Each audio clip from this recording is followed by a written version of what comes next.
கோரப்பட்டுள்ள அரிசிக்கான விலைகள் இன்று கிடைக்க உள்ளதாக கைத்தொழில் மற்றும் வர்த்தக விவகாரங்களுக்கான அமைச்சு தெரிவித்துள்ளது. புதுடில்லியில் உள்ள இலங்கை உயர்ஸ்தானிகர் ஆலயம் ஊடாக இந்தியாவிலிருந்து அரிசி விலைகளை கோரியுள்ளதாக அமைச்சின் செயலாளர் கே பி தென்னக்கோன் குறிப்பிட்டார்.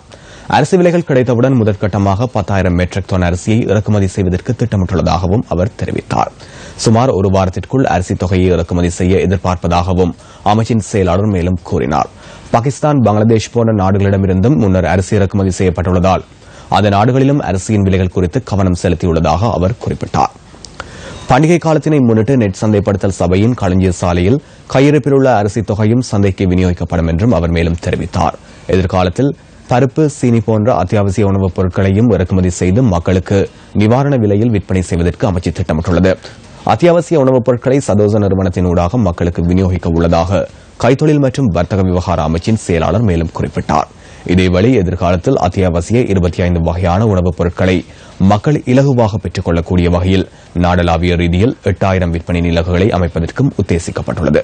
இந்த விற்பனை அலகுகளை அமைப்பதற்கான பூர்வாங்க நடவடிக்கைகள் முன்னெடுக்கப்பட்டுள்ளதாகவும் கைத்தொழில் மற்றும் வர்த்தக விவகார அமைச்சின் செயலாளர் மேலும் குறிப்பிட்டார்.